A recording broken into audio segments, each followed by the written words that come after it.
Today on the 10-12 podcast, we've got Coach Jamie Pinkerton of Iowa State softball recapping the huge series win over Oklahoma State this past weekend. Jenna Becerra of Believe's softball joins us to talk about the three incoming softball programs in Utah, Arizona, Arizona State, how they look this year, and what to expect coming up. Plus, Brady Vernon of Softball America joins us to talk a little bracketology, Oklahoma State's poor weekend, UCF's win streak, and make picks for the upcoming weekend. Make sure you are outfitted for the end of the college baseball and softball seasons with Charlie Hustle Clothing Company. They just released some brand new raglans. They've got one for every Big 12 school. They've got a great Citronaut for UCF, a fantastic Oklahoma State shirt. They've even got a shirt for Colorado, who doesn't have stickball. They've got every Big 12 school covered currently, and of course, Colorado. And a whole lot more. They've got more than 30 schools available and a ton of great gear at charliehustle.com. Do not forget to use our promo code 101215. That gets you 15% off all non-sale items. Charlie Hustle partnered with the Big 12, fans of the Big 12. They love it as much as you do and the schools that you love. So go to charliehustle.com, check out the incredible Big 12 gear that they have available for you today. Get yourself ready for the postseason in baseball and softball, and start getting yourself ready for football season. It'll be here sooner than you know it. 10, 12, 15, 15% off all non-sale items. Charlie Hustle, vintage made fresh. Mother's Day is around the corner. Find the perfect gift for the mom in your life with a stunning piece of jewelry from Blue Nile. From timeless pearls to dazzling gemstones, Blue Nile has something she'll adore. Need it fast? Most items can ship overnight. Plus, enjoy guaranteed free shipping and returns. Don't miss our special Mother's Day deals. Save big on the season's most beautiful trends. For a limited time, get up to 50% off by going to BlueNile.com. That's BlueNile.com. With threats to our nation waiting around every corner, adaptability is more important than ever. When conditions change without notice, quick strategic thinking is crucial. And with obstacles consistently impending, determination is essential in overcoming them. It's this willingness, decisiveness, and resilience that sets Marines apart. With our fighting spirit, we don't just fight battles, we win them. Marines are the constant our nation counts on to fight the unknown. And through adaptable problem solving, we do just that. Learn more at marines.com.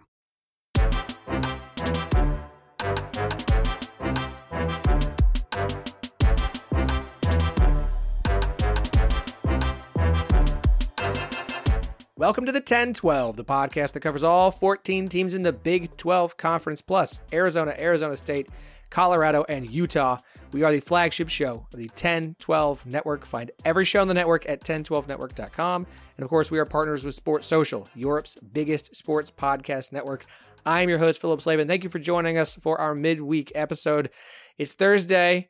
On Thursdays, we talk softball. And when I said Arizona, Arizona State, Colorado, and Utah, I actually meant it this week. I didn't just say it because that's the intro that I wrote once they were announced that they were joining. We have two great guests. Jenna Becerra of Believe in Softball is going to join us. She has been covering Pac-12 softball for a long time. She's going to give us a little look at Arizona, Arizona State, and Utah, where they are now and how we feel about them when they head into the Big 12 conference in softball next year. So we've got that interview coming up. Also coming up, we got look, I like Leah being here on the show. Not only is she the trash talk queen of the 10-12 network, and honestly, like we just want to do, if I could, we'd do a segment where Leah just goes out and trash talks other players in softball. She'd just go on location each week and just start yelling things. But alas, I don't think we're going to have that. But Leah not only is so gracious as to help co-host this each week, she has an interview with her former head coach, Coach Jamie Pinkerton, after their incredible series win over Oklahoma State this weekend. Of course, that means Leah is also here. Leah Nelson, welcome back. Thank you so much. It was a fun last weekend getting to watch Coach Pink coach those girls to their highest ranked series win ever. So I'm excited to talk about it today. Awesome weekend for Iowa State. Rough weekend for Oklahoma State from a bracketology standpoint, and joining us because Eric is not here because UCF played today, although he got done early, but that's too bad, Eric. You told me you couldn't be here, and I booked a guest that I've been trying to book for weeks. Alas, he has a small child, so we finally got this to work out. He is Brady Vernon of Softball America. Brady, welcome. Thank you. And yes, it's a very busy household in the Vernon household. My wife is also a tax accountant, so as soon as tax day got over, it was a lot more free time, and so able to be here tonight, and so happy to talk softball. A baby and tax season. Wow. Goodness. What could be and better in the than middle that? in the middle of softball season, the heart of softball season. Yep. Yeah, you guys busy. Brady, of course, is the resident bracketologist for Softball America. His latest one came out on Wednesday, so we're going to talk about it. I want to talk about that series between Iowa State and Oklahoma State. Look, what happened this weekend has kind of backed up my concerns and fears for Oklahoma State this season. This is still a very good team. Oklahoma State fans, Cowgirl fans, this isn't a shot at them whatsoever, but they've kind of gotten away with the fact that they are really good at hitting extra base hits. They are really good at hitting home runs and triples and doubles, and they have been able to hit enough of those late in games and close games to kind of get away with it. They've been able to hit solo home runs. Where Oklahoma State struggled, on the road, most of their 5 Big 12 losses, 4 have come on the road, 2 to Iowa State, 1 to Baylor, 1 to BYU. Of all their quad 3 losses, the ones that are really hurting their resume right now, they've all come on the road, 2 to Iowa State, 1 to BYU, Tulsa keeps fluctuating between quad 2, quad 3, but still, road loss you'd like to not have on your resume if you're Oklahoma State. Hopefully they don't add another one with Wichita State, which is going on right now. I hope I didn't jinx that. And so they've struggled on the road, and they've struggled to be able to get in there and hit singles. They're not stringing hits together. They're relying on big hits. And we saw that against Iowa State on Friday and Saturday, an inability when they'd get a hit, and then they couldn't do anything. And then they'd get a hit, and they couldn't do anything. And they couldn't get the long ball to work for them until Sunday when it looked like Oklahoma State saved everything for Sunday, and they blasted out of the ballpark time and time again. But this is the concern for Oklahoma State. This is still a team that, as we'll talk with Brady, projected to host, but Brady, I want your thoughts on Oklahoma State, and then we could talk about bracketology and the effects of that specifically. But what are your thoughts on this Oklahoma State program? Obviously, that lineup has a lot of newcomers. This past weekend in Ames, they didn't have Talon Edwards, who is one of the few returners. And it's even crazy to think that because, she's still 18, 19 years old because she was an early enrollee. And so I think we have to kind of take that into part. It is a road series. There's only 3 main returners, and even like Megan Bloodworth, she's more known for her glove than her bat. You factor in that, they made a change at a hitting coach very late into the offseason as well. So I think that plays a part into it. But, they can be very good, as we saw in the series finale, that they kind of salvage. But to your point, they do hit a lot of home runs. I think like in the game notes before the Wichita State game, it was saying how they've hit 51 home runs compared to giving up 17. And so that's going to work out really well. But there's just days that, the long ball is not going to be there. And so it's been very up and down with that lineup. And I think it's how they kind of react and come back. And I kind of think I wrote that this past weekend was, when there is so many youthful players stepping into new roles, like it's how do they learn from these processes? Because I think when we saw last year when we had that veteran lineup at Oklahoma State, they weren't really making those adjustments when the offense kind of took a tail turn. But I mean, it's still impressive what they've done. I mean, this is still a team that took the series from the consensus #1 Texas, and that's mostly Lexi Kilfoyle, who's going to give you a chance to win every single day that she's out there, and just how impressive she's been. I mean, if it wasn't for the greatness of Nyjah Kennedy, you probably could make the argument she's been the best pitcher in America this season. And so I think they're still very, very competitive. It's just that thing where, you saw the RPI drop, and so now it's like they might not be a top 8 seed, and it's the eye test versus the metrics, the fun stuff we go through every single year. I still think they're probably like a top 8, top 10 team. It's just trying to put that consistency offensively, as you mentioned. Leah, you were there in Ames. You watched the game on Saturday. What were kind of your takeaways from Oklahoma State? And I'll give you a minute to talk a little Iowa State as well. You had a nice time in Ames on Saturday. I did. It was a blast, but nothing against Oklahoma State. I mean, they're a great team, but when I was watching them, like they just didn't seem like the Oklahoma State team that I was used to seeing time and time again the past 4 years or 3 years because of COVID that I was playing. And so I don't know, it was just surprising. It didn't seem like they were that high energy team that I was used to. And granted, Oklahoma State might not think this, but there's a rivalry between Iowa State and OK State. It might just be us girls making it up, but we always compete against them. I mean, we've taken one the past couple of years. And so I'm not surprised by the way that Iowa State competed against them, but I am surprised by the way that Oklahoma State responded. I mean, Iowa State had that win on Friday, which was great. A really big confidence booster. But I was honestly, a lot of us, a lot of the alumni that went, we were expecting Oklahoma State to come back home run, kind of play like they did on Sunday. And that's just not the case. It seemed like they were playing back on their heels, almost hesitant. And so they're a great team. It was almost kind of disappointing to see. It seemed like they were just not in it over the weekend. Like I said, I do think this is a young team, and I think they've performed so well, and Lexi's been so good that we've kind of forgotten about the questions we had coming into the season where there's a lot, they replaced a lot. There's a lot of youth. They didn't hit the transfer portal as hard. He wanted to play the girls on the roster and develop this team. And I'm not going to say they have exceeded expectations, but once you reach that point, then you have to look at the moments and say, well, this is a little bit disappointing. I would still say if you based off preseason expectations and questions that we had for this team, the fact that they're still sitting here with a likelihood to host, barring, some crazy stuff happening, that this would still be a successful season for a team that has replaced as much as it has, really even just over the last 2 years, some of the names that they've had move on. So I want to talk about the bracketology that Brady put out.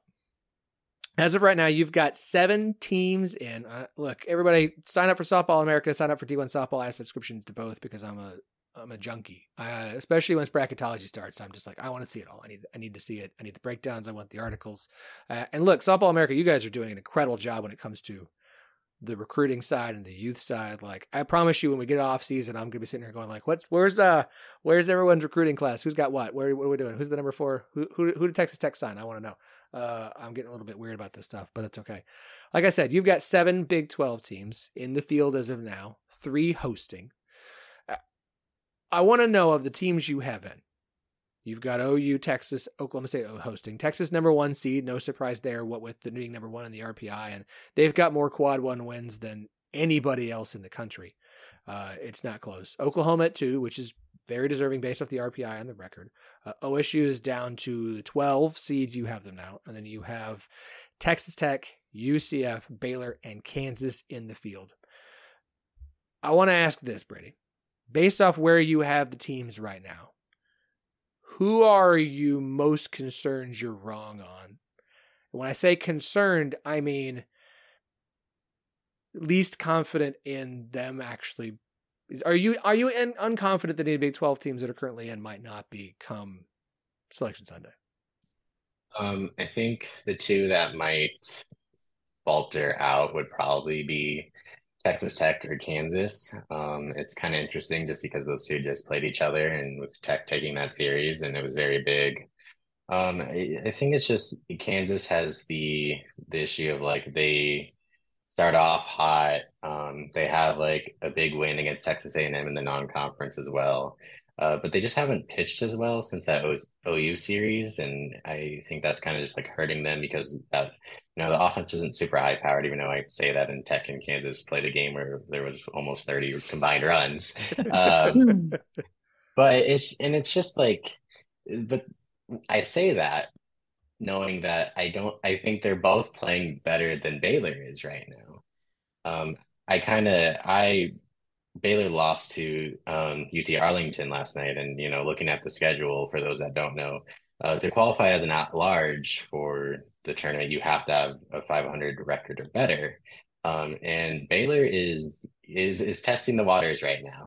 They're 4 games above 500, and they have a couple decent series. I think they finish out with UCF, BYU, and Houston, and then a road game at Utah, who has been a lot better lately. And so if they go 3-7, they're gonna need a win in the Big 12 tournament to even qualify to be an at-large. The reason why I'm not concerned that they would fall out is because they would, if they're gonna lose that many games, that's the only way their RPI is gonna drop toward like 30 and 40s. They just did too much early on, and like their strength of schedule is being high, and like their run at the Mary Nutter is really saving them from a metric standpoint. But that's the weird thing when we get into these brackets is like, if those, I mean, Baylor did take the series from Tech. I think it was just a few weeks ago, but I think that Tech and Kansas are just playing so much better, and whether that's just because Baylor's injuries or whatnot. But yeah, I think that, Kansas and Tech are going to have to play well to stay in. I will say that I think this year the bubble is probably weaker than most years. There's just a lot of teams lacking a lot of quality wins. And you're seeing really weird jumps in the RPI. Like Nebraska didn't do anything wrong yesterday, and they dropped almost 8 spots, and they're firmly on the bubble too. And so I think, as long as you keep winning, we kind of mentioned that if Kansas were to take a game from Texas, I think that would almost solidify them like having a really good shot, because the weight of a top 5, top 10 RPI win is bigger than anything else when we come to these metrics. And if you kind of look at past years, which I do with the bracketology, as much as the wins and, the top 25 wins, top 50 wins that qualify, there is a big gap in just what the team's RPIs are for the teams that are last 4 in compared to last 4 out. And so whether people like it or not, that just seems to be the last kind of go-to like method for the committee. And so I think that's going to be what's really interesting for those two teams. That's why I like having the resumes that we built out. I mean, look, you mentioned at Mary Nutter, the wins over Missouri and UCLA and Oregon for Baylor are doing a lot, especially the Missouri and the UCLA wins. Kansas, that top 2 win over Texas A&M. I think for Kansas, it also hurts that Baylor continued, they swept that Baylor series and Baylor has struggled. And so that series is still quad 1, but it continues to slowly drop down. They need to bounce back. And then Texas Tech, they've got a couple of quad 1s, Texas State, Baylor. They need to add a little bit more to the resume, and both have opportunities. Oklahoma State's got both Texas Tech this weekend and then Kansas the following weekend. And all those are at home. But I mean, everyone's got opportunities. I think this weekend, this is a big weekend for Baylor.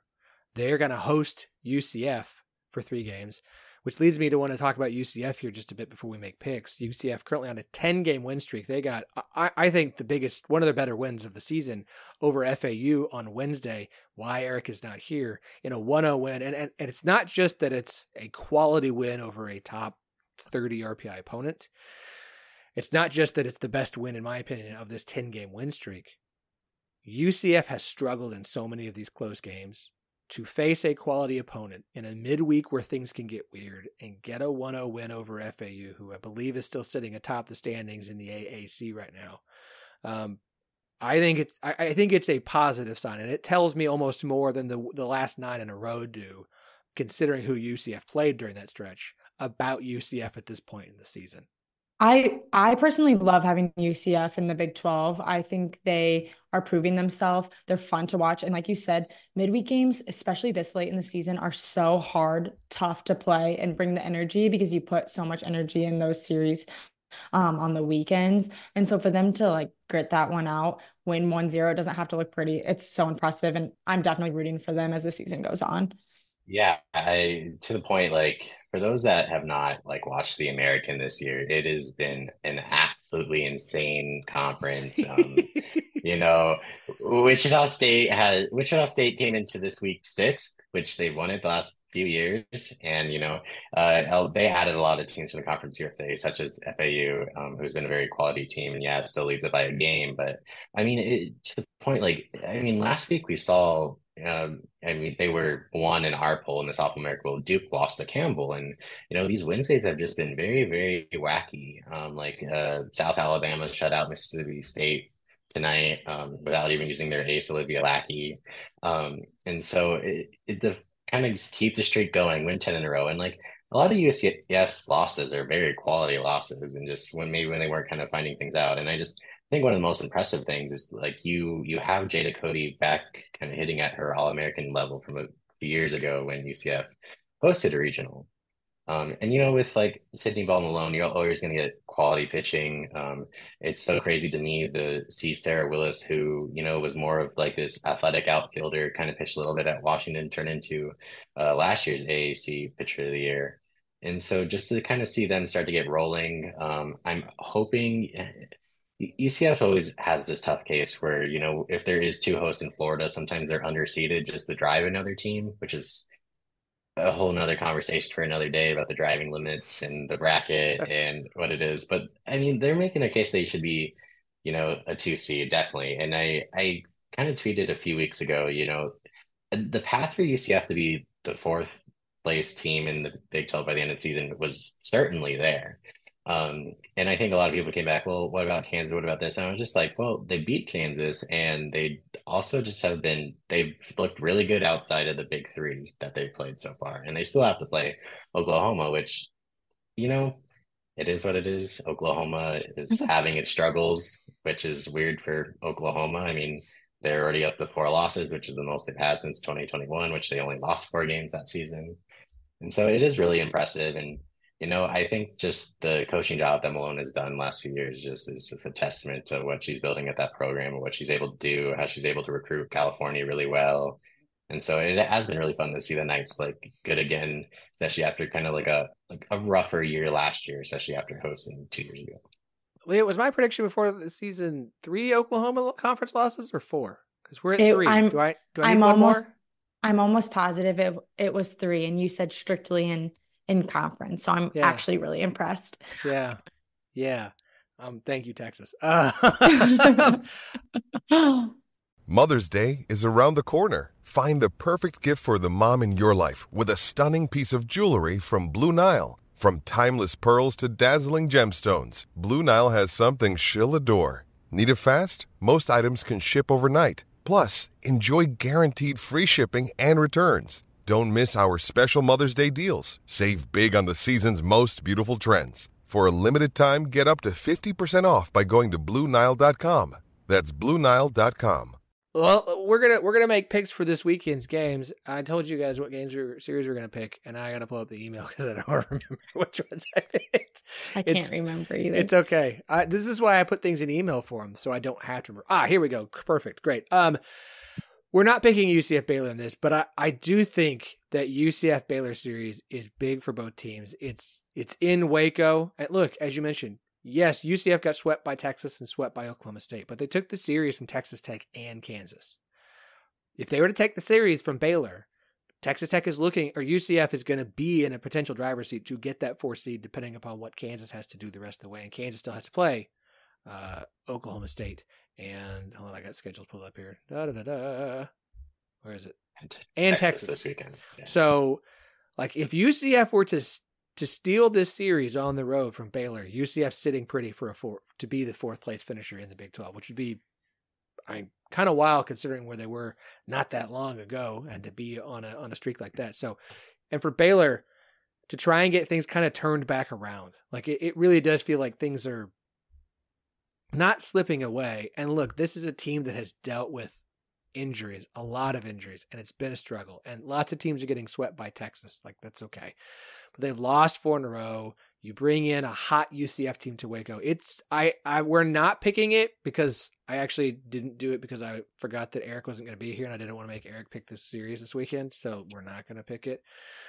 But I think it's a huge series for the Big 12. I think it's a huge series for UCF and for Baylor. And I would laugh heartily if a UCF team who somehow made their way into the right outside quad 1 was a 2 seed at Florida or Florida State. Because Florida and Florida State would absolutely hate having to deal with that. Okay, let's pick the series this weekend. I skipped UCF Baylor because I thought Eric was going to be here. He's not. That's okay. But we are going to start with Iowa State and BYU. And I understand that this doesn't have a lot of implications on the Big 12, but I can pick whatever series I want. And Iowa State coming off of their biggest conference series win in program history. And I am testing a theory here, Leah, and I'm sorry to test it on BYU, but I have a new working theory that whatever school we bring on as a guest on the podcast, their team doesn't do well the following weekend in conference. It's so true. I am pretty sure that we might be a jinx. So I'm really sorry, Coach Pinkerton. You're going to be so mad. If it doesn't go well this weekend, I promise I'll start bringing you on before the season even starts, or we'll save it for Big 12 tournament. Yeah. But I'm a little bit worried that Coach Pink was on. It also means it's not good news for Arizona State, or Utah, if that's the case. So BYU hosting Iowa State. That series starts Thursday. 3-game series Thursday, Friday, and Saturday. Brady, as our guest, who wins and what's the record? I'll go with the home team. Well, I think the home team, if I remember correctly, but I'll go with BYU. I've always liked their offense. I'm a really big Violet Zavodnik fan. I think she's done an incredible job. She's a really good center fielder. I'll say they take 2 of the 3 games. Leah? Honestly, I have to agree with Brady. That seems to be the common theme, but Iowa State is coming off of like a great weekend, and I'm really proud of them. They were playing great softball. It's so fun to watch. But BYU's offense is crazy, and especially with them being at home, I think they're gonna take 2, but Iowa State's gonna come and win. I think the Sunday game, 2-1, BYU. Or not the Sunday game, Saturday game. Sorry. Yeah, it's okay. It's hard. Sorry, Saturday game. Look, I don't like just agreeing You with can. everyone and picking everything. I know I can. I did I did a terrible job last week. I'm gonna believe the curse is real and take BYU to sweep. I'm sorry, Coach Pink. I really appreciate you coming on the show. Please continue to do so. You're a fantastic guest, and we really do like having you every year. But I would be surprised, and I don't mean this poorly, if Iowa State put on another pitching performance nearly as close to what they did in Ames last weekend. It was such an outlier, and BYU's offense has been so good this year. Right. I have a feeling BYU's offense will get them a 3-game sweep, and it's a weird weekend for Iowa State because they're going to play Utah Valley on Sunday, and then they got to come home for St. Thomas on Tuesday, and Iowa got it. But I'll take BYU to go 3-0 in the sweep. Okay, Oklahoma State hosting Texas Tech. Oklahoma State, by the way, got the win over Wichita State 6-5 on the road on Wednesday night, which was a good job avoiding what's not a bad loss, but just another loss where they don't want to have it. Brady, who wins and what's the record? Going with a Cowgirl sweep to kind of bounce back, going back at home. I think Texas Tech has a conference ERA near 8. And so I think that is kind of the remedy Oklahoma State might need this weekend, and just being back in Stillwater. And I think, bouncing back tonight in a comeback win against Wichita State was a good sign. And so I'm going to go with the sweep for the Cowgirls. Leah? I'm going to change it up. I think Texas Tech is going to sneak one by. It's going to be really tough, but I think OSU will win 2 and Texas Tech will have 1. I don't like feeling like I'm being an OSU homer, but again, I think they play so much better at home. I think Lexi's going to be on it this weekend. I think they'll play her Friday and Sunday, and a Rosenberry should be able to do enough. Look, this Texas Tech offense isn't as good as last year, but it's still a good offense. They can still swing the bat well. They can still hit the ball well. I expect a weirdly low scoring game on, well, not weirdly, I'm playing Lexi. I think you'll have a close game Friday. OSU's been playing a lot of close games on Fridays against everybody. I think they'll have, and as long as they get that Friday win, then they'll probably get the sweep this weekend. So I'll take OSU 3-0 as well. All right, Texas at Kansas. Kansas, a win over Texas could really cement the postseason for them. Again, I feel like we're a curse. I don't feel like Casey Hamilton has been as good ever since we had her on the podcast. I'm really sorry, Casey. I promise I won't have Katie Brooks on and curse her as well. And we had Casey, and then we had Coach McFalls back to back. So I feel like I was a double curse, and I'm really sorry. So Texas at Kansas. Brady, who wins and what's the record? I'm going to go with the Texas sweep. I think just kind of like going off those points of the Kansas pitchers, the numbers haven't been as great. I think entering the OU series, Katie Brooks hadn't given up a home run, and I think that's changed over the last couple of weekends, especially after Texas Tech. And Texas has been swinging the bat really well, especially last weekend. Reese Atwood, who was the hottest hitter in America to start the season, she went kind of through a slump, and then she had a really, really good weekend last weekend. So I think she's made the adjustment to the adjustments. I think Texas is kind of really clicking right now. We'll see if maybe there's like a lull game, coming off like just a lot of success, being a consensus number 1. But I'm just kind of trusting that they have the offense, they have so many arms that they can show, and it's hard for me to see them dropping a game right now. Leah? As much as I want Kansas to win a game, I do think Texas is going to go 3-0. I mean, I feel like Kansas is going to start feeling the pressure a little bit. They know there's a chance to make postseason, and so I think, and Texas is such a great team already. So I think they're going to just struggle this weekend.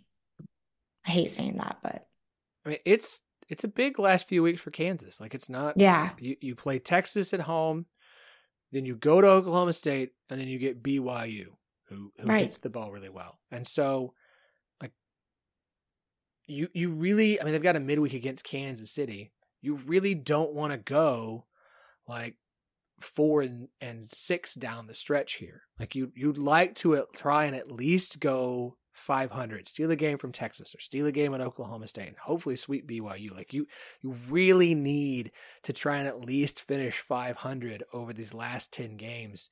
Because if you do, you've picked up a win to add to the resume that's really going to help solidify their postseason. And I think, yeah, you want to win the series, but like, if you're playing the odds, if you could steal one this weekend from Texas, like Brady said, like, you've got to feel really good. And so right. Texas is playing really well. I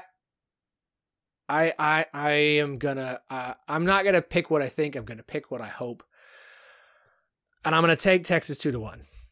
And it's not a shot at Texas. I really want 7 Big 12 teams in the postseason, and I want to feel confident, like we did a couple weeks about Kansas getting there.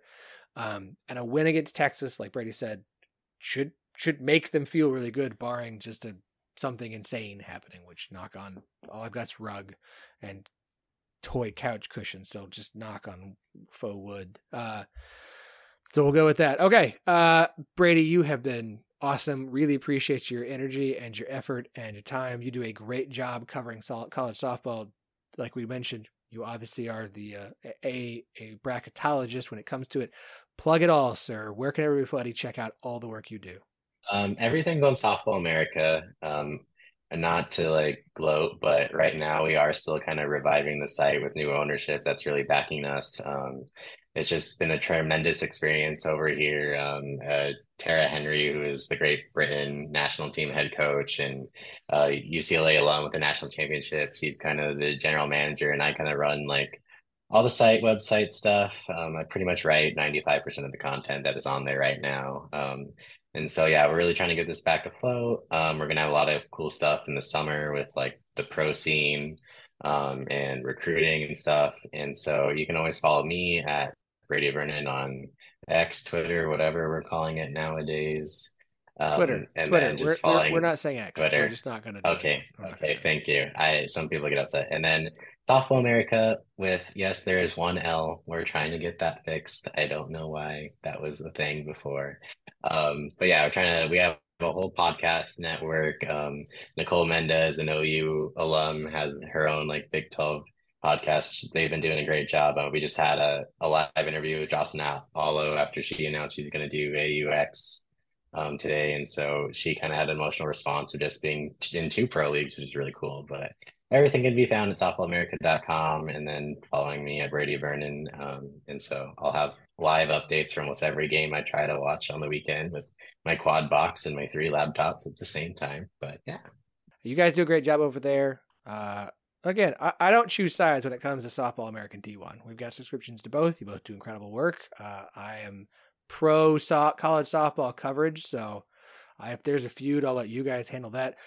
Leah, if people want to, Leah, I want you to just start like trash talking people on Twitter. I want to do one of those things. It's like, you know, when people send the photos in and they're like, please take my girlfriend out of this, and then the guy makes it super weird instead. Like, I need that for you, but Yeah. you're like, Leah, trash, like, say something mean about me. I need to be just safe on the bench. That's where my like safety was, behind Coach Pink and my all-star players. Where can everybody follow you, Leah? You can follow me on Twitter at Leah without an H CJ21, and then TikTok Leah without an H CJ12. I don't know why I did that. That's okay. It's all right. You do. You do. 1012 Network for us on Twitter, 1012 Pod on Instagram and Threads. 2 great interviews coming up. Like I said, it's a long episode. That's okay. We got a lot of great content. Coach Jamie Pinkerton and Leah, you don't have to hear me talk for a little bit. And then myself and Jenna Becerra talking about Arizona, Arizona State, and Utah. We will be back. Enjoy it. We'll be back next week. What are we going to talk about? Softball. Beyond that, I don't know. We'll find out. Hey, it's Kaylee Cuoco for Priceline. Ready to go to your happy place for a happy price? Well, why didn't you say so? Just download the Priceline app right now and save up to 60% on hotels. So whether it's Cousin Kevin's Kazoo Concert in Kansas City, go Kevin, or Becky's Bachelorette Bash in Bermuda, you never have to miss a trip ever again. So download the Priceline app today. Your savings are waiting. Go to your happy place for a happy price. Go to your happy price, Priceline. Well, we have a really special guest on today's podcast, my favorite Big 12 coach and my former head coach at Iowa State University, Coach Jamie Pinkerton. Coach Pink, thanks so much for coming on. Well, it's good to see you twice in a weekend, Leah. And not a former coach. I'll always be your coach, I hope. Oh my gosh, yes, you will always be my coach.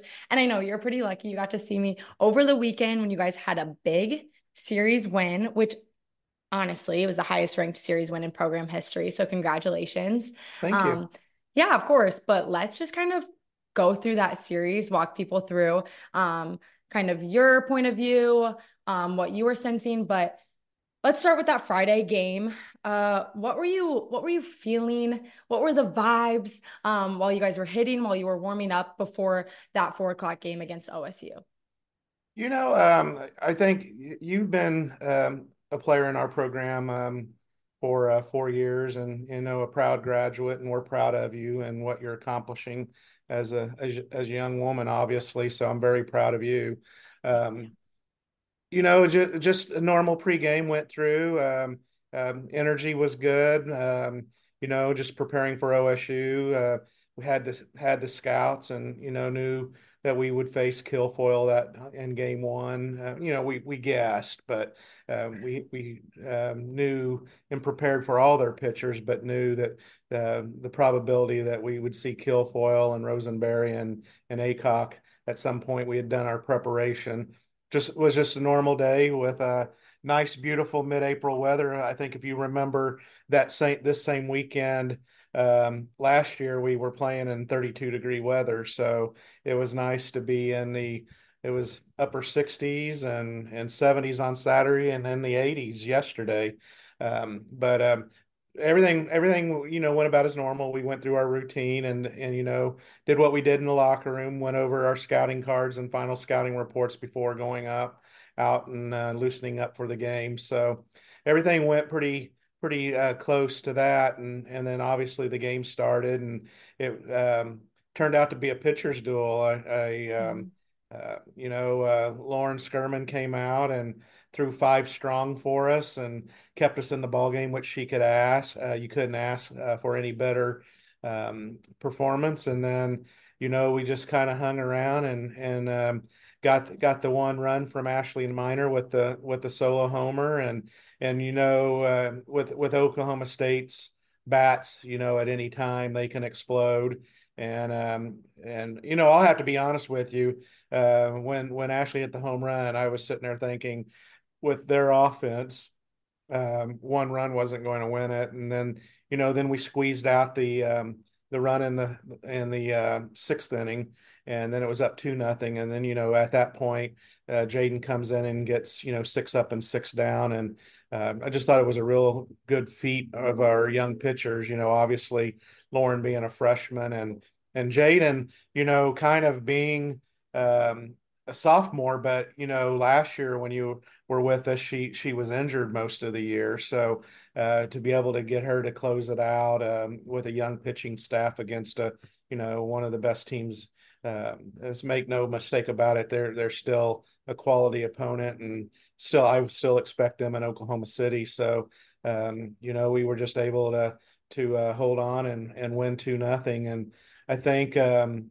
that game, there wasn't a lot of hits and a lot of runs. It was a pitcher's duel, and and we haven't haven't been that was our first game that we scored 2 runs or less and won this year. It was we were good defensively, obviously great in the circle, and then had a couple of timely hits and some quality at bats late in the game to tack on that insurance run. Yeah, so you could say all three facets were in play. One of your favorite one of your favorite sayings. Yeah, I mean, I'm glad you remembered something that I tried to teach you, but yeah, I mean, definitely, I think um, we've had the opportunity to have that go in our direction, all three facets at a few times this season. It's been few and far between, obviously, with the the injury to Saya. So it was good to see the young pitching staff string some innings together and keep us in a ball game because we knew it. Obviously, with Kilfoyle, we knew it was going to be very tough. Yeah, she's been on fire lately. Really exciting. But you kind of mentioned it already. These young pitchers have been dominating. I mean, Big 12 softball is a beast in itself. It's really intense. And for Lauren to be able to come out and hold OSU in those 5 innings, talk about how she kind of prepared and how Coach Kate helped her calm those nerves. I'm assuming she might have been a little nervous. I mean, OSU is crazy I good. mean, I think she's past the point of nervousness. I mean, obviously she's pitched in Big 12 games, Mhm. but I think that she went. I mean, both of her parents are athletes. Her dad was Mhm. an NHL soccer or a hockey player, NHL soccer, NHL hockey player, and mom was an Olympian figure skater. So I mean, Mhm. she's going to put the work in, and she does a good job. And you've been around our program, the work that Kate puts in Mhm. into a game plan, and she just went out and executed. And there's been times this year that she's thrown really well, and there's at times that she's kind of struggled, and she kind of went through that Sunday. But I mean, I think on Sunday, Oklahoma State, how the Big 12 is when you see someone 2 times in a series, it's really hard to get through the Right. lineup multiple times. And yeah, she made it through the lineup a little over 2 times on Friday, and then just it was just too many looks, and Oklahoma State took advantage, and it kind of rolled up on us on Sunday. But she did a good job. She hit her spots, worked ahead in the count. I think she was ahead in the count and almost every bat. Not she wasn't 100%, but almost. Ahead in the count and every batter she faced, and we didn't have a walk in the game. Jaden or Lauren didn't have a walk, and I think that was key to the success and kept the high leverage innings out of it. And then as as being a player, you get a walk and an error, and then all of a sudden things become high leverage, and the heart rate gets going, and that's when mistakes happen. And we kept base runners to almost as minimal as you could in that game, and that was a great deal for our success. And we were able to scratch out a couple of runs. Yeah, that was really exciting. And then on to Saturday. Obviously, OSU series, since I can remember, has always been so close. We pull out a win, and then the next game is either run by, or won by a couple runs. So going into the second game, Malaysia has a leadoff home run. What kind of was going through your head when you guys were up early on? As tough as runs come against, I mean, what's amazing is the ERAs that Oklahoma State. I mean, Coach Gajewski does a great job. Mhm. Have the utmost respect for him, and just being able to see what he's done with that program in the 9 years he's been there. Kilfoyle had like a .84 ERA going in, and had given up less than 10 extra base hits all year. And Rosenberry had like a 1.3 or 4. I don't have the numbers in front of me. And she had given up less than 10 extra base hits on the season. And for Malaysia to kind of set the tone with that solo shot in the first, we were on the board. And then, we kind of landed the first blow, and I figured game two would be higher scoring. And then once again, everybody locked down. It was 1-0. they took a 2-1 lead, and then we were able to get a first and third situation in the sixth inning. Then it was really it's kind of like Major League Baseball. You're always going to take the double play, give up the run, and that limits a big inning, right? So when they backed up double play depth and we got the ground ball and scored and tied, I thought, oh, okay, here we go. Uh, I kind of had a flashback to our Sunday game in Stillwater, where okay, this is a Saturday afternoon game that might go 8, 9, 10, 11 innings like the one last year. And then, then the seventh unfolded, and we got the runners on, and got into a situation where Spellhog was at third, and I just said, hey, Camille is a fly ball hitter, and just knew that if we could get one in the air, we were going to gamble. We had the contact play on. I said, please, anything but a line drive at somebody, because with Spellhog's speed, we would be able to push that run across. And when I said, if it's in the air, you just come back, you do what you have to do. Don't leave early, and I'll hold you late. And then it got up in the air, and then when I saw the left fielder turn her back, I knew it was over. But I knew it was hit well, but I didn't. I was so focused on Carly getting back the bag and tagging up that I didn't realize how well it was hit. And then the wind helped it, obviously, and it got out of the park, which, then that's when, the chaos is, all right, the game's over. And I'm sitting there waving everyone. So why are you waving the safe sign? I'm telling everybody to get back. We don't need any illegal touching. But with it being no outs, even if there was, it would still been a 4-2 win. But to see Camille have that moment as a senior, that was top notch in my book. I was excited for him. I was excited for the team, but especially for Camille.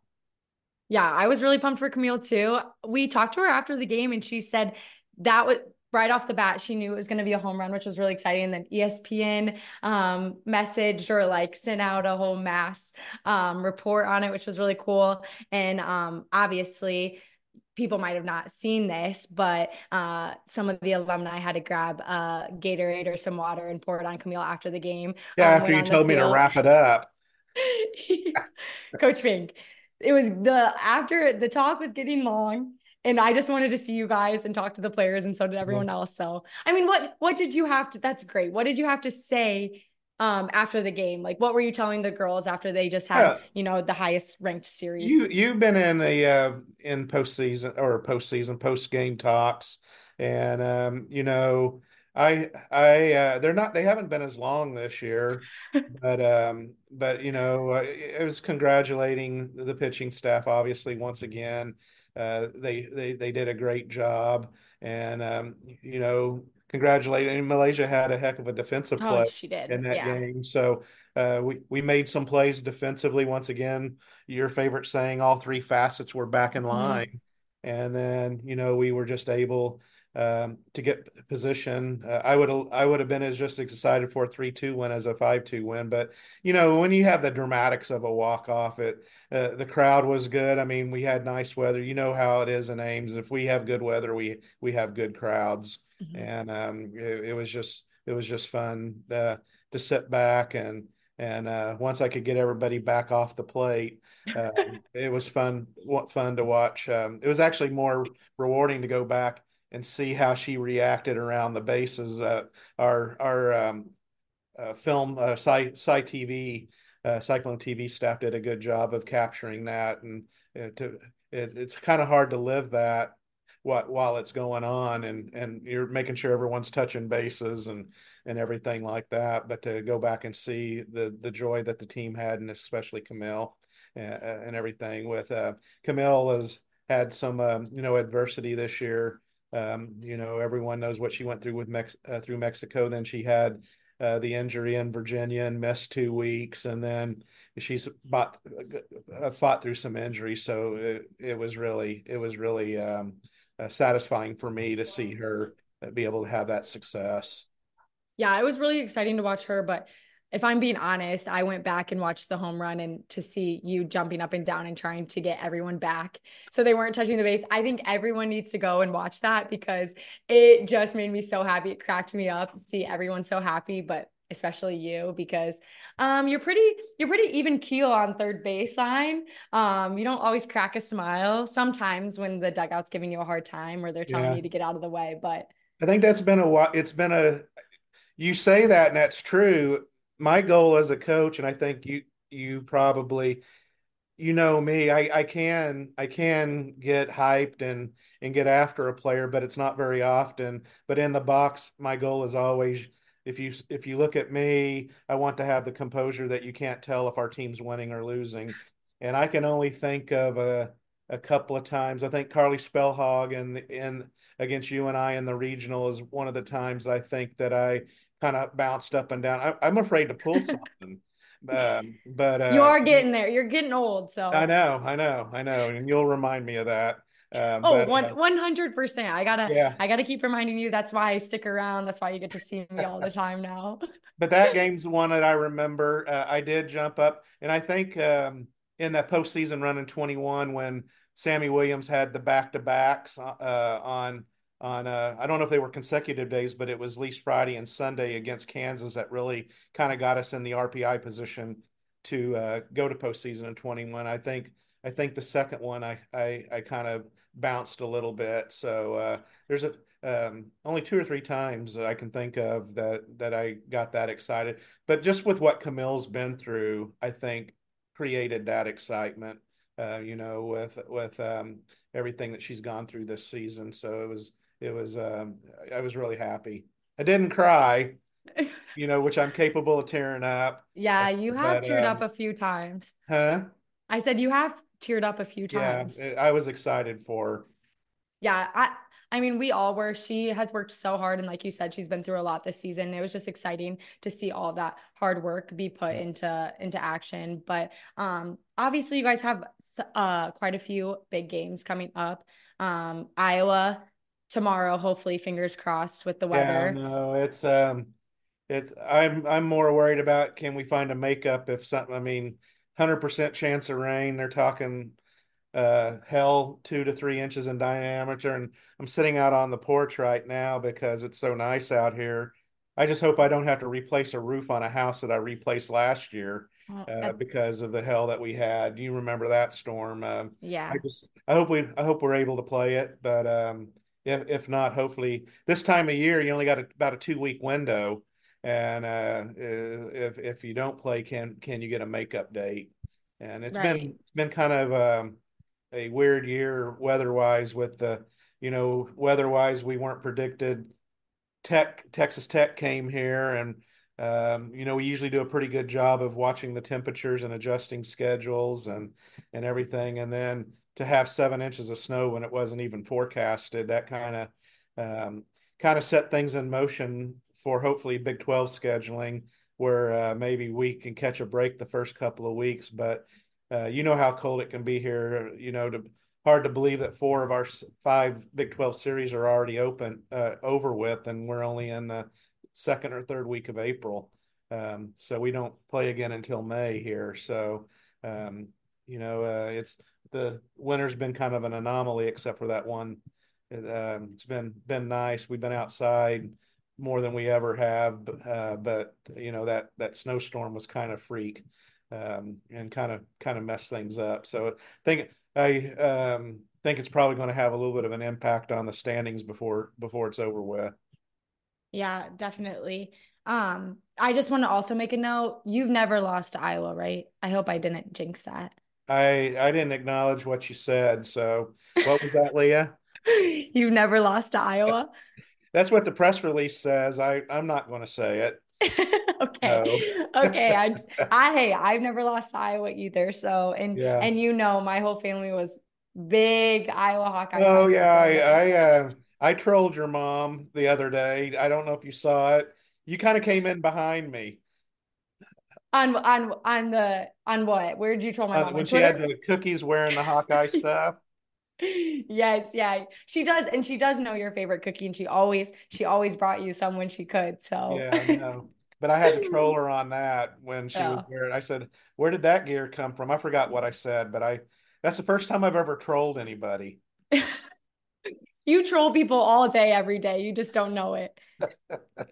Abby would have to agree. The whole bench squad would have to agree. BTF for Okay. sure. So with these big series coming up, what are you looking forward to, or what are you looking for most in the team against, BYU, Texas, a couple of their midweeks? How are you Right. wanting to finish this team or this season? Well, I think, obviously we'd like to finish strong like we usually have in the past. I think this last week that we've played well and starting to come around a little bit. We got to stay healthy. I mean, we've been nicked up and banged up a lot more. Camille's missed extended time. As you know, Saya hasn't played since the second week of the season.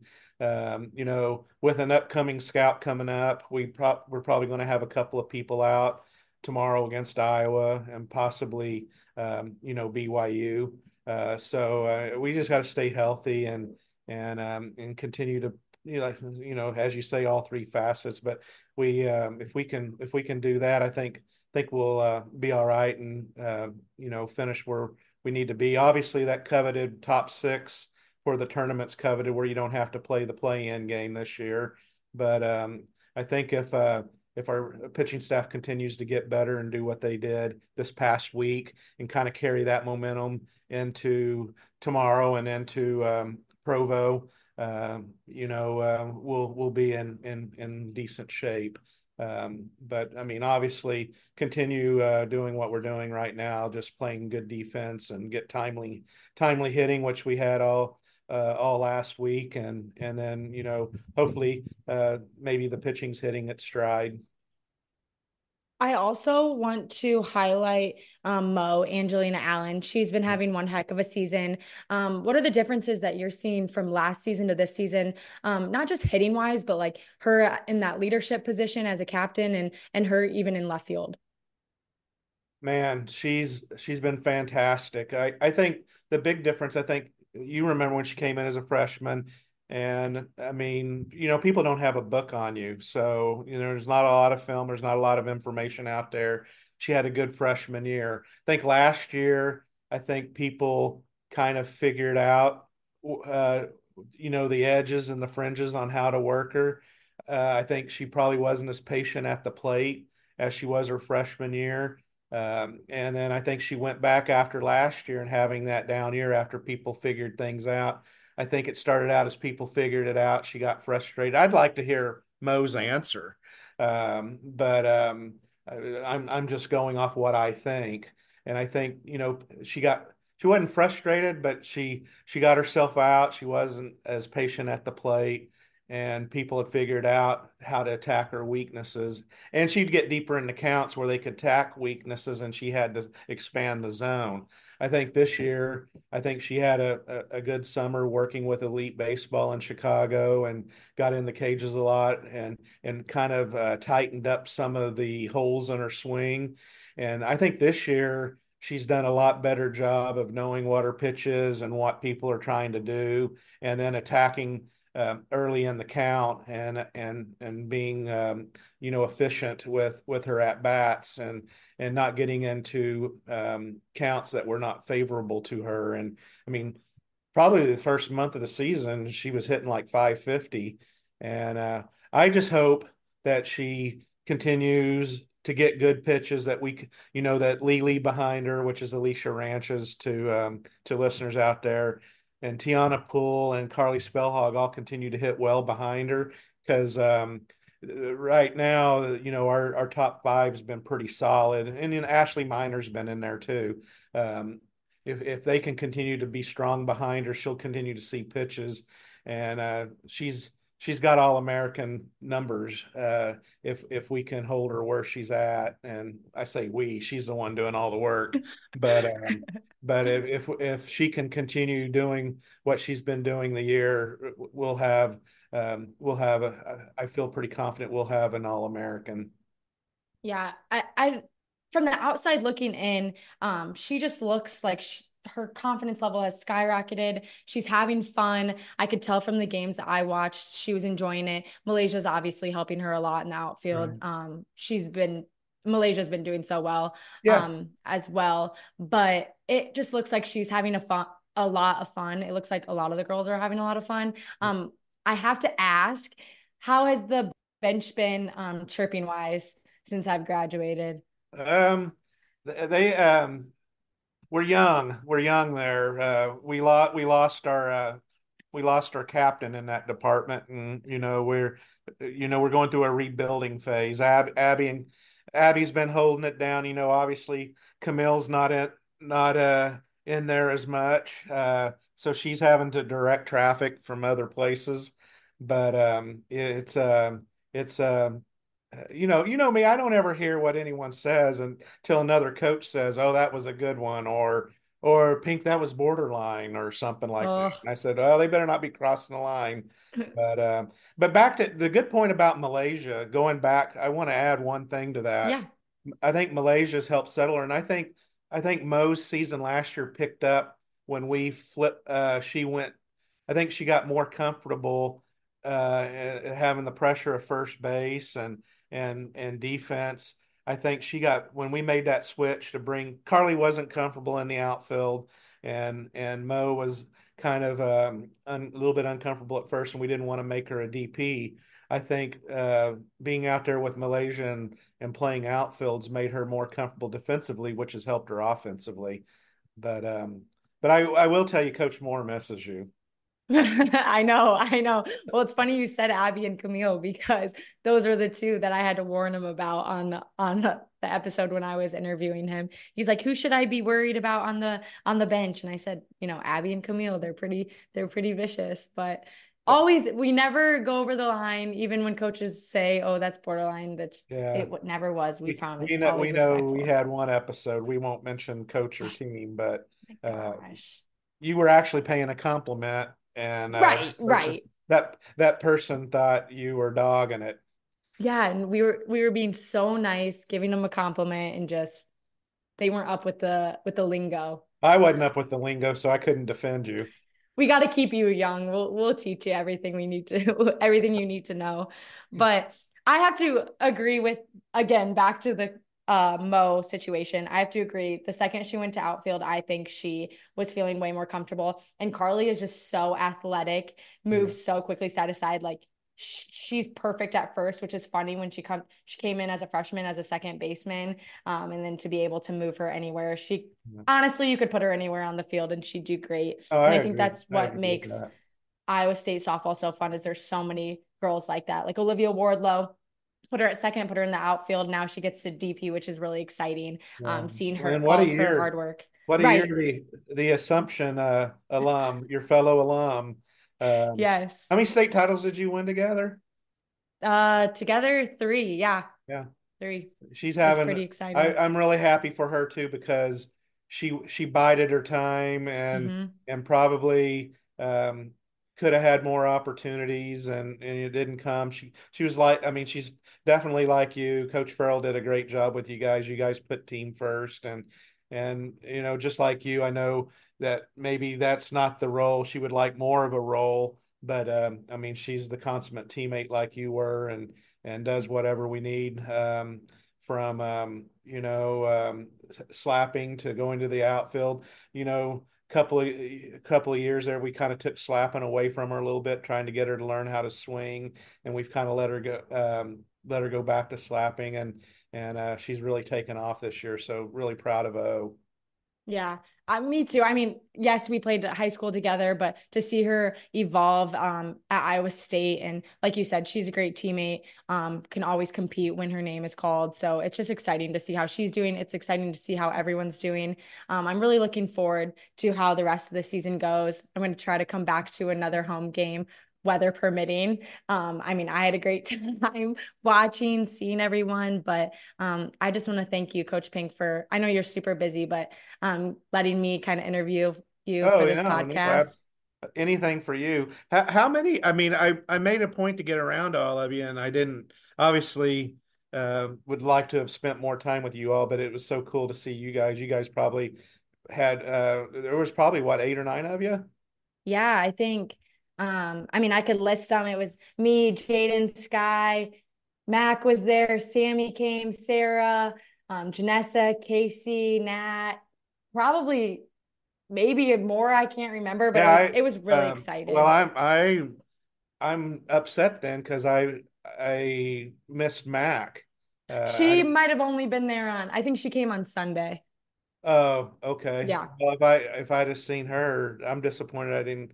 Win or lose, you know me, I always take time to Yep. talk to whether it's our pioneers or we had some pioneers out on the field with you I guys saw, yeah. on we call for the listeners out there, pioneers are the some of the ladies on the first teams in the early 70s. So it's really cool to see them at the game and especially when they intermingle with you all. It's we're trying to build that, so hopefully we can continue that.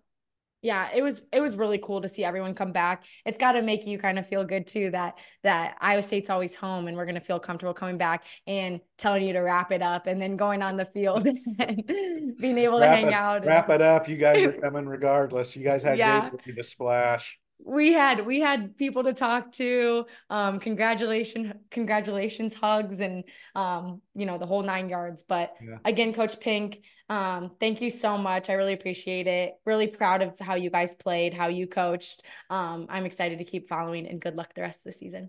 I appreciate you. Love you, Leah. Love ya. Next year, the Big 12 will have 3 new softball programs when the, as we've coined, Corner 4 join the conference. Colorado, of course, does not play stickball of any kind.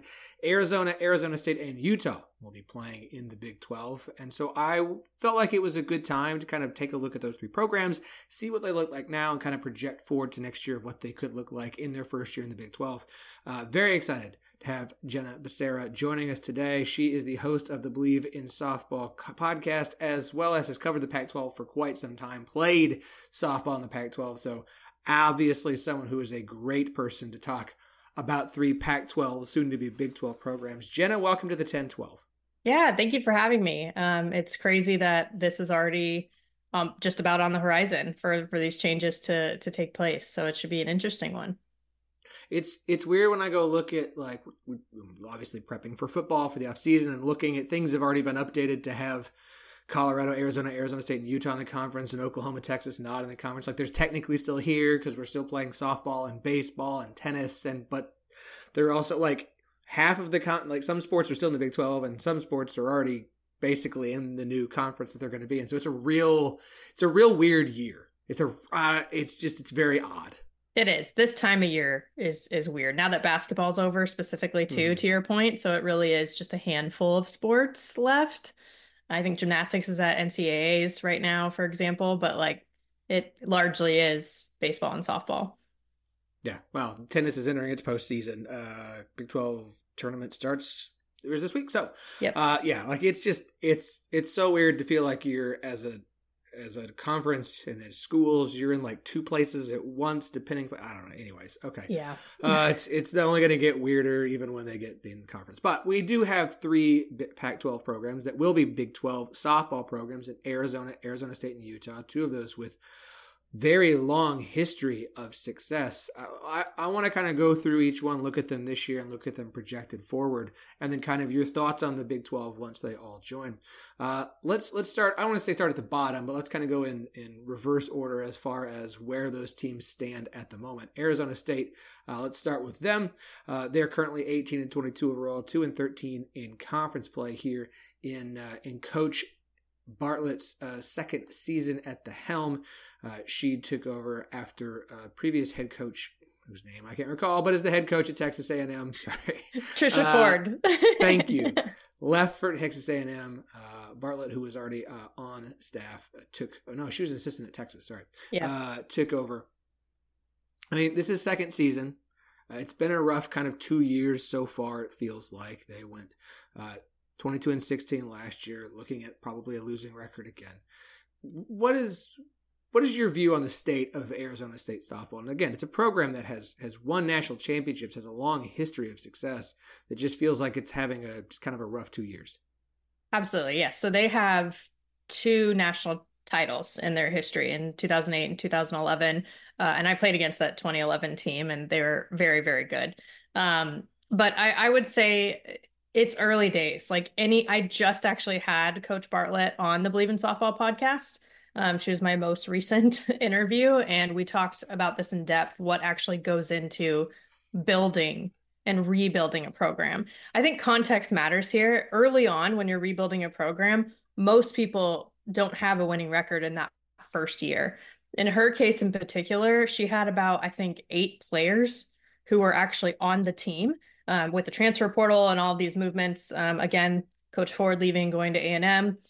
8 people. So she had to really go deep into the transfer portal, comb through it, try to recruit people who she felt would also be a culture fit. So it wasn't just about getting players, just anyone. It was about getting the right players for ASU too. So when you think about that's where she was at, she's really been at ASU for about a year and a half. It's her second season, but it's been about a year and a half. I think that they're just in the early stages. I think it'll just take time. And she said that. She's like, anything worth building takes time. And that's where they're at right now. I think about other programs in the Pac-12, like Cal, for example, when Chelsea Spencer came in and took over her alma mater, they were sub 500 too the first season. Jessica Allister, same thing at Stanford. And now Stanford went to the World Series last year. Cal made it to postseason last year, and they've been ranked pretty consistently throughout this season. It just takes time. You just have to get there. And it's not the first time that she's been a part of a rebuild either at Arizona State, because they have such a strong alumni base, to your point, with the rich history that they have there. I just think we need to give them more time. It's in addition to rebuilding the program, changing into a new conference, throw that on the list too, of all the crazy things that have been going on the last year and a half with Bartlett and her staff. One thing that I think has helped is that they have a common thread in assistant coach Jimmy Kalidas. He was already at Arizona State before, and he's, one of the people at the top of everyone's list every year. If there's an opening to coach somewhere, he's on that list, and he stayed. And I think that's helped with some consistency as well. It's hard right now. They also have a ton of injuries. That is something that is out of everyone's control. Their number 1 and number 2 pitcher are both out, and they have been. That's huge. I mean, they do have 6 arms total, I think, but when number 1 and number 2 are both out, that's obviously forced some of the other arms to step up and eat up a lot more innings. But it's not just them. It's others have had injuries as well. Jordan Van Hook hasn't been able to play a lot of defense because she had sprained her ankle, a high ankle sprain right before the season started. It's just kind of one thing after the other. So when you take into account the entire context of what's going on in Tempe, I actually then start to be somewhat impressed by what they've been able to do, even though it hasn't yet reflected in their record and in the numbers. I think it's coming. So you feel good about the direction of the program heading forward as they head into the Big 12? I think so. Yeah. And I think it's, losing Texas and Oklahoma to the SEC obviously is a big change for the Big 12, but that's a lot of history, especially the last 10 years, the amount of national championships that Oklahoma has won, of course. But to bring in programs like Arizona State, Arizona, who have national championships under their belts in their histories, I think you're bringing in history too. So I think that is going to add another layer that's going to just up level the Big 12. Absolutely. Okay, so moving up, we're going to talk a little bit about Utah. Utah, a darling last year, making it to the Women's College World Series. Not a team everyone had pegged to do so. My head coach, Amy Hogue, that was their first trip to the Women's College World Series since 1998, if I recall. I'm trying to think back. Last millennium, yeah. It's been a minute. It's been a minute since they've made it to OKC. A dip back this year, obviously losing your hitting coach, who is a Gasso, and losing some star players off that Utah team. It's still 25-17, 7-11 in conference play. This feels like a program, and correct me if I'm wrong here, that is consistently solid, with some really high peaks. Does that feel about right to you when describing Amy Hogue's Utah Utes? I would say so. And they came in, we didn't have Colorado from a softball standpoint, as you mentioned, but when they came in, that was when the Pac-12 went from the Pac-10 to the Pac-12. And historically, more than half of the national titles in ever since the NCAA adopted softball back in 1982 have been from the Pac-12. So when Utah made that switch into the Pac, I asked Amy Hogue like what that transition was like, and she said, it was really tough. Like it is postseason level battles every single weekend. And so I think that's something to keep in mind as well when, like, if you look at their records and things like that, like who they're actually playing all the time is a really big piece to it. And I remember I described this program as very scrappy. Like that was sort of the concept that stuck out in my mind, even from playing against them back in the day. And I remember mentioning that to Amy Hogue, and she was like, I used to hate that term because I feel like we're more than scrappy, like we're more than just that. She was like, but since then I've kind of reframed it in my mind to where if that means to everybody that like we don't take a pitch off, we don't let anyone take a break, we're just relentless in competing, then I'm okay with that. And I would say that that's how they are. Like that's why they have those peaks that they've had. Last year they had just sort of a perfect storm. Amy Hogue was like, I would love to have this kind of team, every single year. Alyssa Bonstrom, their All-American, has since graduated, so she's not there this year, but she was a big presence both in the locker room and on the field. But they still have some great pitching, and some of the pitching they had last year too, with like Mariah Lopez, the lefty, for example, on that World Series run. So I just think, yes, that's a good way to describe them. They're always solid. I think they just always surprise people. They're not surprised because they know they can do it. Just like when they won the Pac-12 tournament last year, I don't think they were surprised because they've worked towards it every day. But I think they're at a point where they kind of enjoy proving people wrong. We'll talk about Arizona in a second. And Arizona has a lot of history of success. Arizona State has a lot of history of success. Utah, like we said, solid team that has high peaks. Utah feels like, and like Utah fans, I think across many sports get upset when we say they feel like a Big 12 school, because I do feel like they do from a program standpoint. But it does feel like they fit in from a kind of in the middle of the Big 12 pack there with your Baylors and your Texas Techs and Kansases and now UCFs of solid programs who typically have success and have really high peaks and then have kind of down years in there. But the solid programs. We've kind of talked about them that way, but does that feel right to you? Kind of that's where they will fit kind of in the new Big 12? In the middle of the pack, I think that's fair to say. Yeah. I look at, for example, UCF in their first year in the Big 12, and they're right there in the middle. And I don't know if everyone would have necessarily thought that would be the case, but having covered them and actually have some coworkers at D1 softball who cover them in depth, like it wasn't a huge surprise to me. What Cindy Ball Malone is doing over there is wonderful. Her staff's outstanding with like a Jen Salling who does have Pac ties, having gone to UW herself as well. I think like I get the same type of energy from Utah that I get from UCF, which is just like competing constantly. Like they just do not stop. It's all gas, no brakes.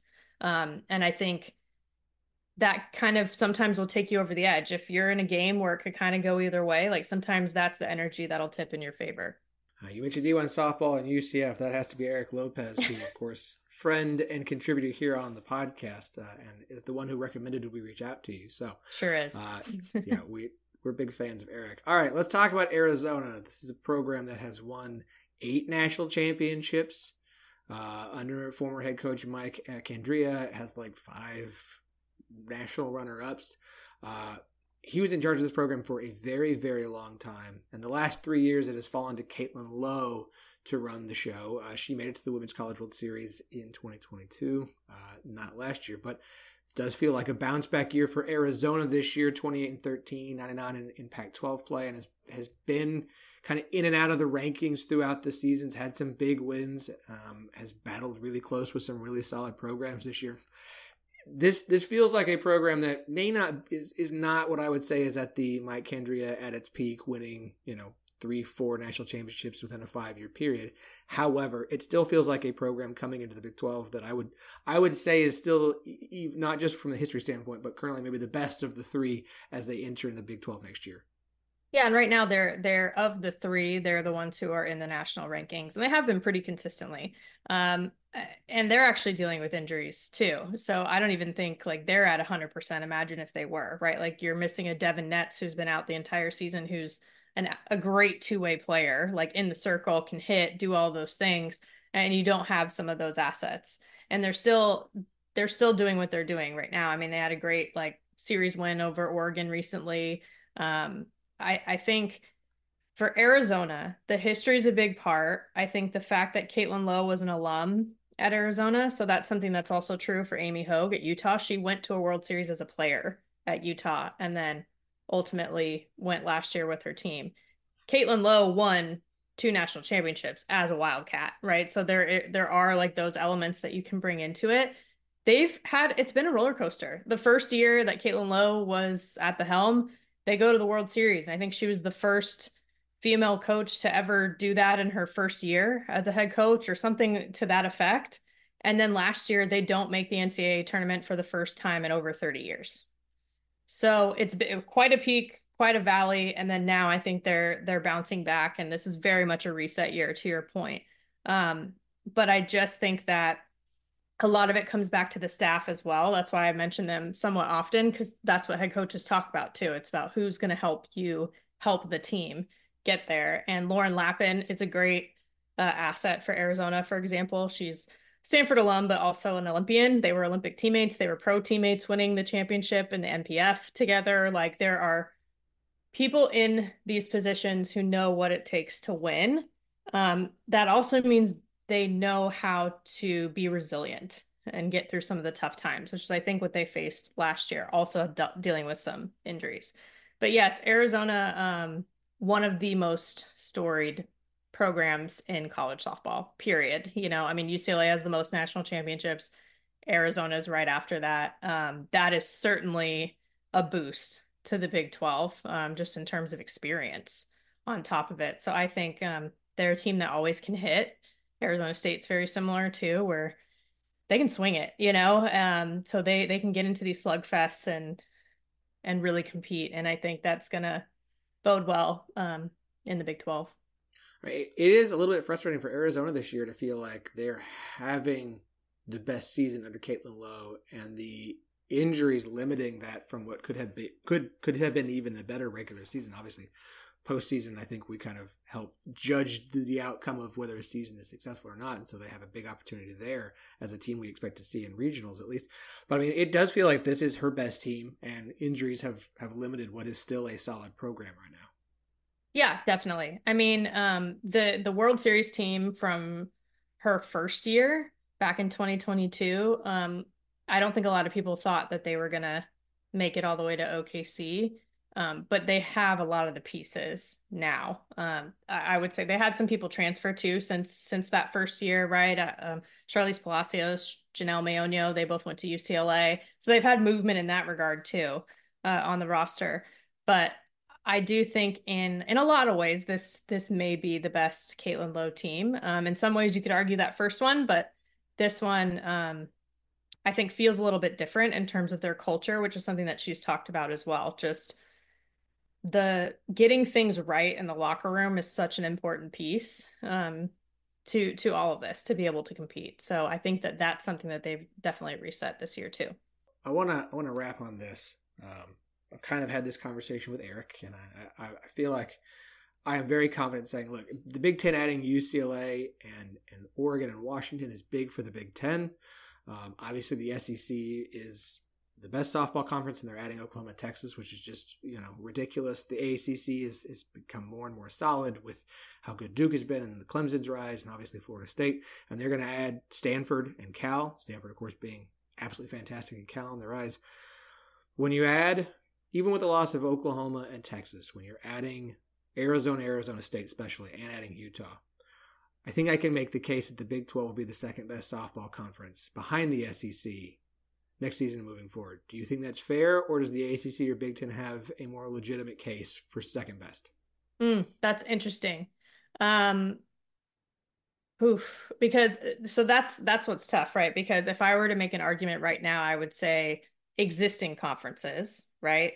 That the Pac-12, if you really, really break it down as a whole, top to bottom, is the strongest conference. But they're splitting up to all of these different conferences, as you mentioned. Like they are going to the ACC, they're going to the Big Ten, they're going to the Big 12. So like 6 of the teams I think are ranked nationally, and the 3 that aren't are a team that has had 2 national championships, which is Arizona State, Utah, a team that went to the World Series last year, and then Oregon State is a team that went to the World Series 2 years ago, right? Everyone else is ranked.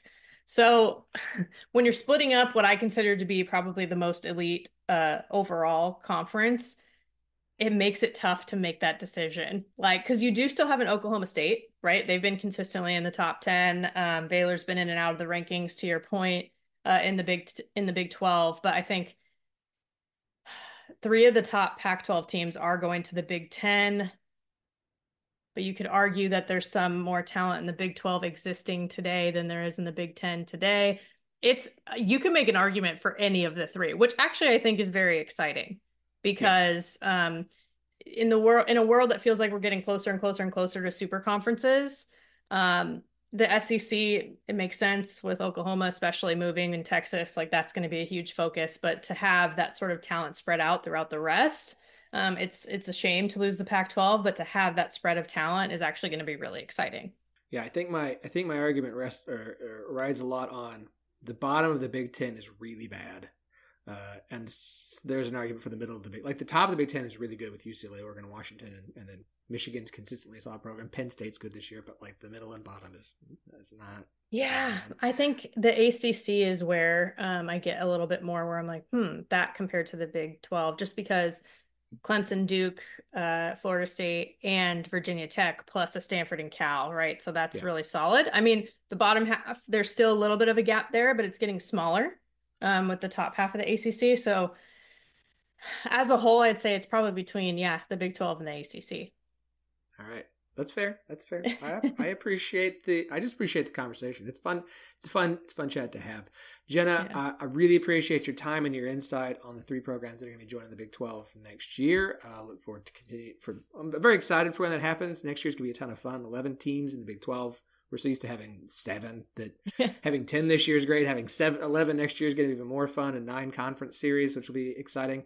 We'll see a lot of firsts, or a lot of just series that we're not used to. Also, I'm sorry, the Holy War is going to be a Big 12 conference series. I can't wait for all of those matchups. Do me a favor. Obviously, you're going to continue to cover the Pac-12, and you cover softball as a whole with Believe in Softball, but plug everything for everyone who wants to check out the work you do covering college softball. Yeah, I appreciate that. So yes, you can follow Believe in Softball. It's with Believe Network, so that's spelled BLEAV. You can follow that on Twitter, Instagram. It's on all the platforms, including YouTube, all the audio platforms, wherever you get your podcasts, you can find that. And then D1 Softball, you can follow as well. It is just D1 Softball on all the social networks as well. And we do have a weekly podcast with Amanda Lorenz as my co-host. And she's obviously fantastic. So that really covers like nationwide, everything that's going on. And then I also am on the call a lot for Pac-12 networks. So for example, I'll be calling UCLA at Stanford this weekend, which is a really exciting matchup. So you can catch me there for any of the rest of the season pretty much. I know you're a Stanford alum. I know there's a lot of options with the Pac-12 going everywhere, but I will selfishly say I hope that somehow the Big 12 gobbles you up with the 3 coming in, and you help cover Big 12 softball, because we need more good voices, and we're thrilled to have Eric, and we'll be hopefully thrilled to have some Pac-12 adoptees into the conference as well. No, absolutely. I mean, I've had every Pac-12 head coach on the Believe in Softball podcast in the past. I really enjoyed my conversations with Caitlin, with Lowe. I'm like, I'm on a first name basis, casual, whatever. No, with Caitlin, with Amy Hogue, and with Megan Bartlett most recently too. And they're the type of people that you leave the conversation, you feel better, like it's like it lifted you up and you feel a little bit inspired and that sort of thing. And I'm really excited to see what they do in the Big 12, and I'll definitely be keeping a close eye on the whole conference. Well, we look forward to having them on our show as well. But again, Jenna, thank you so much. Thank you. This was fun.